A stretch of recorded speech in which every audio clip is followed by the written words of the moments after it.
Hey, everybody, welcome to Around the Diamond. I'm Marvin Jackson, and joining me tonight to talk about the MLB World Series are Jimmy Williams, Marc Harrison, and Mark Gray. We got two Marks tonight, one with a C, right?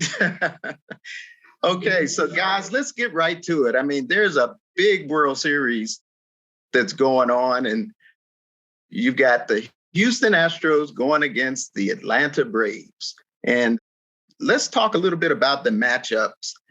Then we're going to get to the road that each team had to take to get there.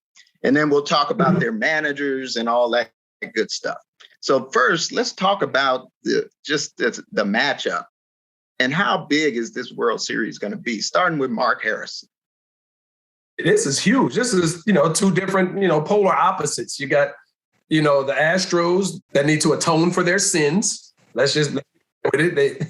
Dusty came in and prayed so that they could atone for their sins. And then you got the Braves that had a 2% chance of getting to the champions, to the World Series in August. They had a losing record in August.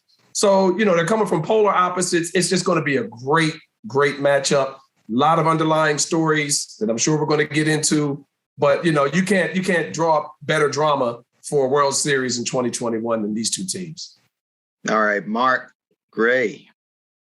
Well, to me, it's a classic case of finally the baseball gods are shining on Dusty Baker. And when you consider what he did in the district and for the venom and vitriol that the uninformed sports talk mafia had in terms of his impact leaving and pretty much giving Davey Martinez an inherited team that had been developed to win the World Series.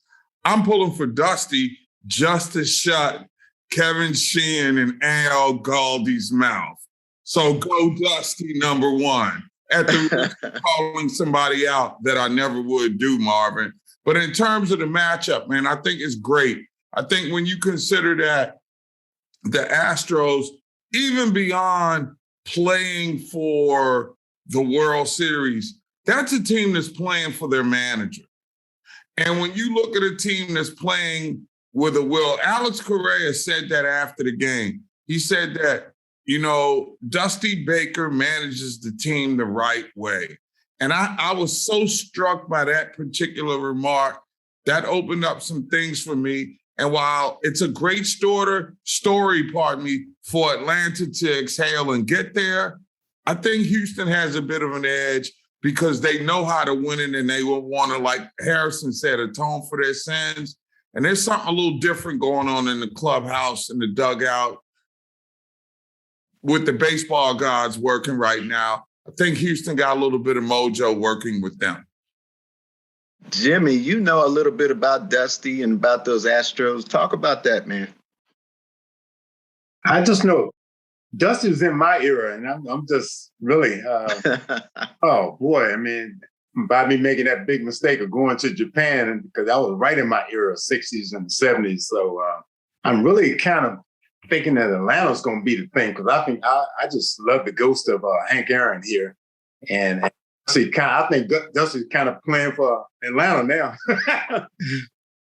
I'm just thinking with a team coming back and being one of the worst teams in the playoffs and playing against Houston, which really has got this big thing to overcome. But I don't think that bothers Houston at all. I just think I think they have the best team on paper, but I just think Atlanta's going to give them all they need.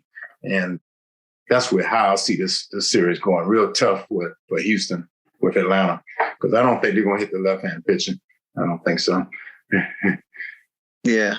Well, I tell you what, you mentioned Dusty going back to Atlanta, the place that he was developed and the place that he was mentored by Hank Aaron. And the first thing when they asked him about winning the other night, winning the pennant, he said, I want to say thanks to Hank Aaron and his dad also. That's the kind of person Dusty is. He doesn't like to take all the credit, but he knows that he's a great manager. He doesn't have to say it, but he gave the credit to Henry Aaron and to his dad. And then the other thing about Dusty is, he was the guy that was on deck when Hank Aaron hit that historic home run to break Babe Ruth's record. So he is just that type of guy. I mean, he seems to have always been in these right spots in baseball, but he just hasn't won the World Series yet as a manager. And as far as him winning that World Series as a manager, that nobody can say he's not a Hall of Famer as a manager if he does Absolutely. that. Well, I think that you can say that he's a Hall of Famer now. Already. Oh, yes. absolutely. Absolutely. This will cement his legacy, though. This will help him. Yeah, this would leave him no doubt. Right. Yeah. Mm-hmm. Also, okay, Marvin, I'm sorry. I just had to get this in because I still had a newspaper clipping from when Hank Aaron hit that home run because I was on the base in Tokyo, Japan, while I was playing in the World Series. But at the same time, Hank Aaron was doing that. So I just want to get that in because I still have that clipping. Wow. PX in Tokyo with Dusty on deck and Hank hitting that home run. So it's going to be interesting that if he gets it, it might be that he wins it in Atlanta, so that would be really amazing. Yeah. And then the other thing about Atlanta, I mean, that's a team that was around 500, like going into August, right, Mark? I mean, that's what I think I remember. They were, they lost Acuna, their best player. They lost him early in the season. And got better. That's the about it. And not too many teams can get better by losing their best player. In some strange way, it happened. But I think, to your point earlier, Ozzie Albies kind of stepped his game up and became what Jose Altuve was for the Astros a couple of years ago. And it's really a shame that he was involved in the cheating spectacle because he was my favorite player to watch up until then. And the thing about it, you still see that he can still play with that. You know what I'm saying? Yeah. Mm-hmm.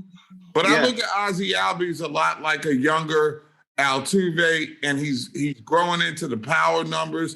When they needed him to step up and be a table setter, he did that. When they needed him to go big fly, he's done that. And defensively, you can make a compelling argument for him to be the best second baseman, shortstop, middle infielder in the game. So you put that all into the mix. That was their most valuable player.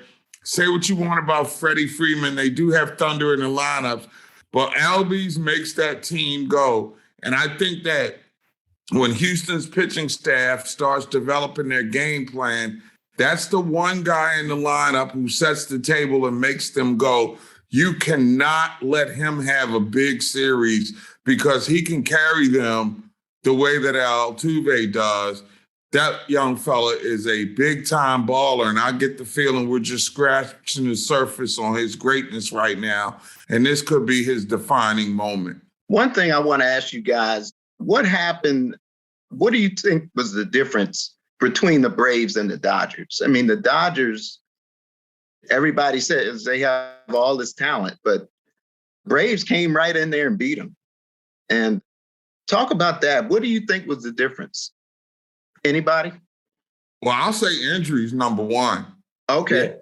Yeah, I think that was a big factor. I mean, you go in there, you don't have Kershaw, you lose Scherzer. Scherzer was built for the money game to get you to a seventh game. They lost Kyle Turner. They lost so many Max Muncy they didn't have going into the series. I mean, the Dodgers were decimated by injuries.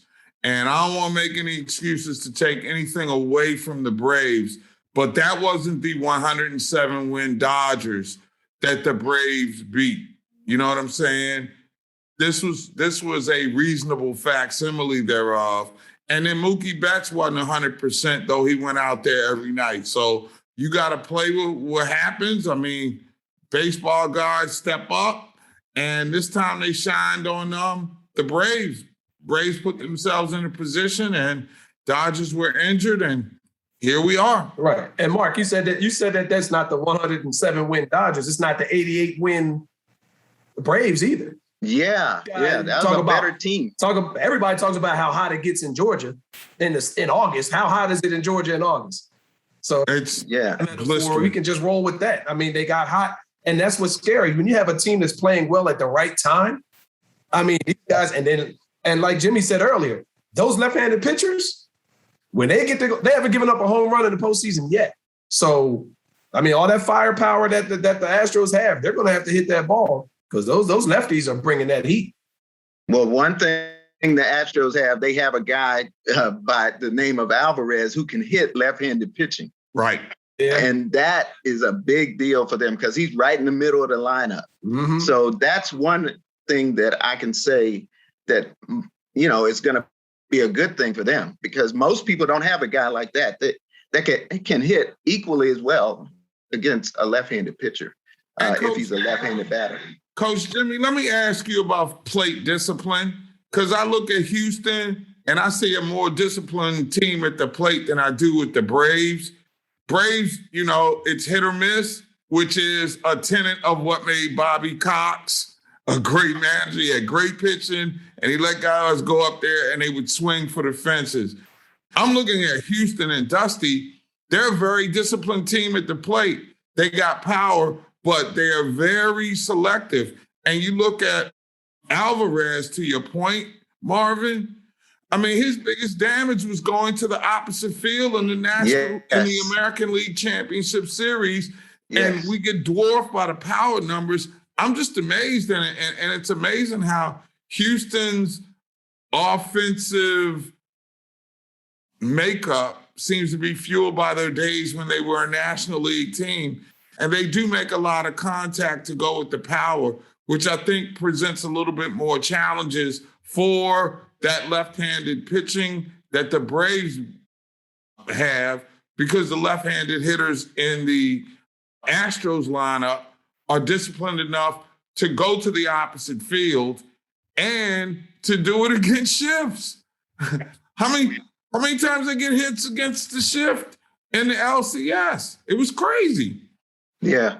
The point I like to make, I don't believe it was the injuries with the Dodgers. I think they didn't hit that one inning that really got my goat there. And my favorite player I always talk about hitting with my kids is Albert Pujols. And Pujols came up with that second and third with nobody out. And he couldn't get that. He couldn't move the guy. Because in real baseball, you got to get both of those runs. And we didn't move anybody over. And I say we because I'm a former Dodger, my favorite team. We didn't get him over. Then the next guy didn't get him over. So that's 2 runs. So we didn't do disciplined hitting right there. I mean, we got to give pitchers credit, but I think that was the key for the Dodgers right there to get them to the 7th game right there. Mm-hmm. You got to move those runners. Got to get them on, get them over, get them in, right? Yeah. Station to station, baby. Station to station. So I don't. That's something very important to Dusty too, and I think we'll talk a little bit about that too. What I've heard from Dusty on that situation. But we're going to take a quick break and we'll come right back and talk to Jimmy, Mark, and Mark about this MLB World Series with the Astros and the Braves. Don't go away, folks.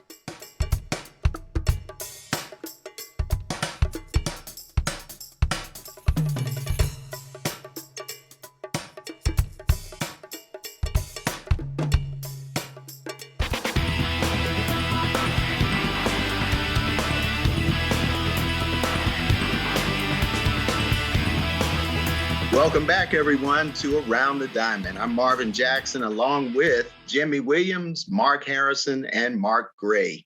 And Jimmy made some good points about the fact that you got to move runners when they get on second and third. And we were talking about Dusty saying that that's a good thing also. Talk about that, Mark, about moving runners when they get on base. Well, the basic concept of any game, as far as baseball-wise, it is just get them on, get them over, get them in.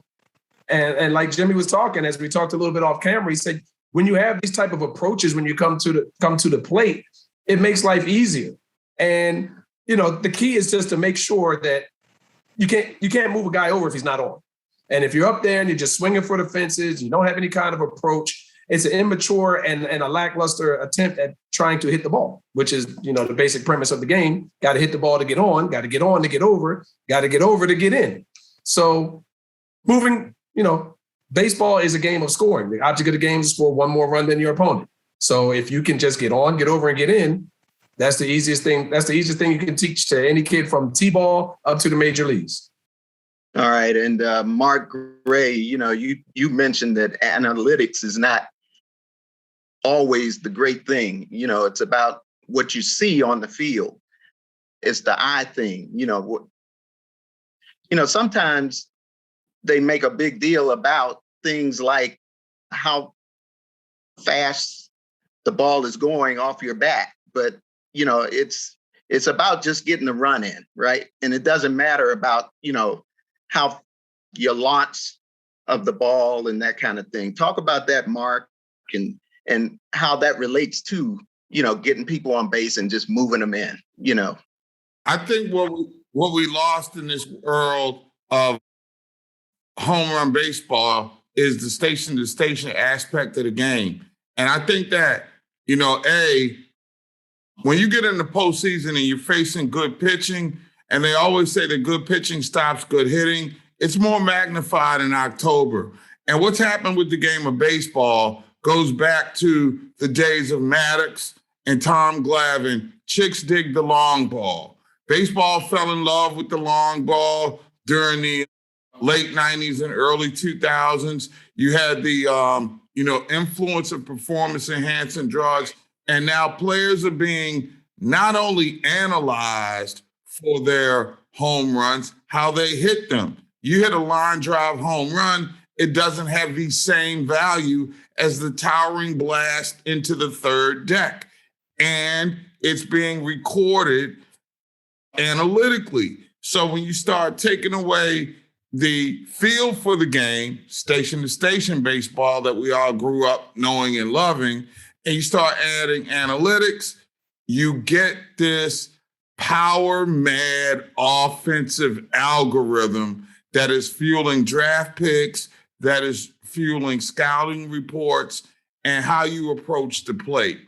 And in many respects, it's been detrimental to the African-American player who brings the speed element, and Jimmy Williams, you can attest to this, in your generation of players, you made baseball a lot more fun to watch because of the speed element and because of the station-to-station excitement that it brought to the game. We are a big fly society, and it's unfortunate that it's all about the home run, but that's the direction the game has gone. And to me, it's cost a lot of teams like the Braves multiple World Series championships, because I don't think you can slug your way to a title. You got to manufacture runs against good pitching in October. All right. And we're going to talk a little bit more about the World Series, but let's stay on this right now. Let's talk about, you said that the analytics affects a lot of times the African-American players, the players of color. Let's talk a little bit more about that. Let's talk about some of the players that you see out there of color that could be really marketed more in MLB. Starting with Mark and Jimmy and Marc Harrison, each one of you. Well, I guess I'll lead off. I think, to me, the most marketable African-American player right now, not named Mookie Betts, because we all know that he led the league in terms of jersey sales, and he's playing in Los Angeles, and he's got all the bells and whistles. Mookie was a voice in a animated production, and so he's living that LA life. But to me, the most marketable player who gives you edge, who gives you swag, who just needs a suit on is Tim Anderson. I mean, if you come out with a TA Chicago White Sox in Chicago, I mean, what is Michael Jordan waiting for? Yeah. Put the swoosh on a TA shoe and let that guy blow up, because he's got – just look at him in the moment at the Field of Dreams. That should have been Aaron Judge and Giancarlo Stanton's night. And what does he do? He comes up and walks it off in the most exciting moment during a regular season game during the course of the year. To me, you got players like that. They bring an edge to them. Tristan McKenzie, the pitcher for the Cleveland Guardians, is one of those guys right now that brings you a little bit of a style and a swag, got the braids coming out of his hat. It's a new world order. The very things that give Hispanic players their flavor, if you will, are things that I think Major League Baseball's establishment has problems with African-American players doing. And thus, when you interact with them, they're almost guarded, but they're very smart. They're respectful people. And in many instances, the kind of guy you would like to see your daughter bring home. Yes. And he needs to be marketed. And like Mullins, the guy you mentioned in the break. Mullins up in Baltimore, Cedric. Now, I think he just got married, I believe, in the offseason, right after the season, I believe. But Mullins is that kind of guy also. Just a very likable guy. He's very intelligent, just a great athlete. And he could be somebody marketed, but it would be great. I love the Orioles, but it would be great if he might go to another team. I think you mentioned that, Mark, because he's not going to win a championship there. He's not. And I don't want to see him wasted on not getting a chance to perform on the big stage. Cedric Mullins, I think, has one of those transcendent kind of personalities. Like the bigger the stage, the better he's going to perform. I mean, here's a dude that during the regular season, when his team's losing like 111 games, he's giving you 30 home runs and 30 stolen bases. I mean, this is a guy that remade himself in the minor leagues by going down and saying, I'm not going to mess with switch hitting anymore, and I'm going to develop my bunting skills. And look at what's happened. He comes back up. He's a dominant player. He's, to me, the playing personality of the Orioles. And with all due respect to my favorite team, they've been reluctant to go ride or die with an African-American player in my lifetime. I mean, I go back to Frank and Brooks, and Brooks finished his career there. I go to Eddie and Cal. Cal finished his career there. I'm looking at what's about to transpire now. You've got Cedric Mullins, and I guess Adley Rushman is going to be the guy, or I forget the guy with the funny name who was hitting all the home runs this year off the top of my head. But Baltimore seems to be reluctant to have that superstar face of the franchise playing personality who is African-American. And I would like to, at the very least, see Cedric Mullins have his opportunity as an asset that could bring them assets in a move. Let me get this, and I want this on the record. I don't want to see him go. He's my favorite player, but I want him to have a chance to win. And I don't think he's ever going to have a chance to win in Baltimore. All right, well, let's get Jimmy in here. Jimmy, what do you think about players like Mullins, and how can we get more players like that in the major leagues? I think it's going to evolve, whatever the word is. It's going to come back around, and I'm seeing scouts at our games, and I think it's gonna. The game has kind of changed a little bit, but I don't think it's changed completely. Because I think if you can play baseball, you will get signed. I don't know if the analytics is really holding people back, and I think it's the same old thing that's holding us back. Because Jimmy, let me just. I see guys like Kyler Murray and people like that could have played in the major leagues, but they're going to. These guys, when they can play quarterback, and there've been several of them.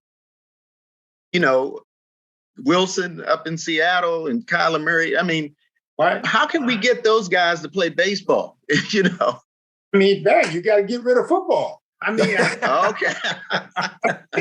And that $50 million signing bonus if you're Patrick Mahomes will lead. Yeah, Patrick Mahomes is another one. Yeah. I was going to say, I want to see, Seattle's got a lot of good black players over there. I can't call names, but really glad to see the roster early in the season. I'm not sure what it's looking like now, but I want to see those guys take Seattle to where they've never been. So now, Go ahead, Marcus. Give me what the root of this problem is. Oh, yeah. Well, before I get to the root of the problem, I'm going to talk about my favorite African-American players other than Mookie and T.A.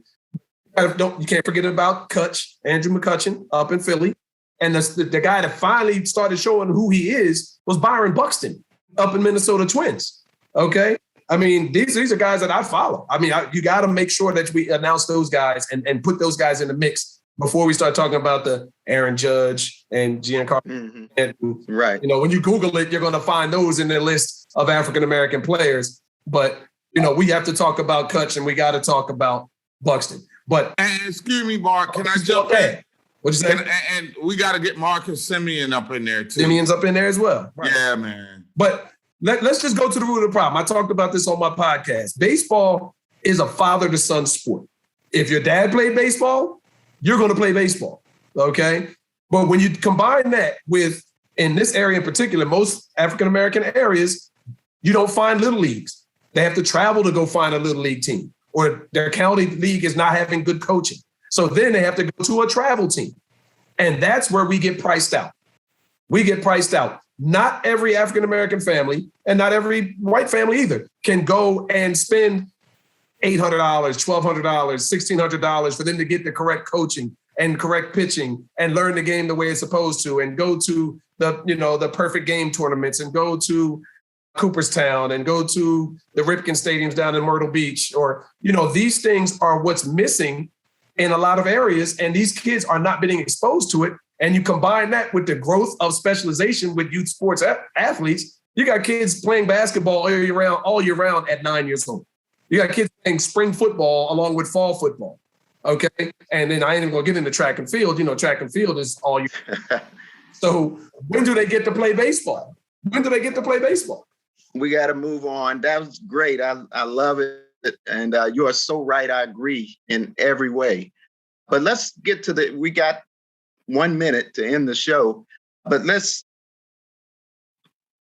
get you guys' prediction on this World Series. Who do you think is going to come out on top? And let's start with Jimmy Williams. And we got about 15 seconds each person. The one on game 2, and I'm gonna go with Atlanta. I hate to do it because I'm still thinking that's Dusty and Hank Aaron and. Well, sometimes you got to go against your heart, right? Go against the people that pick the game. So if you want to win money, you got to go against the public. But this heart pick. I really want both, but I want Dusty. I want Dusty to win. But I'm all right. Marc Harrison. All right.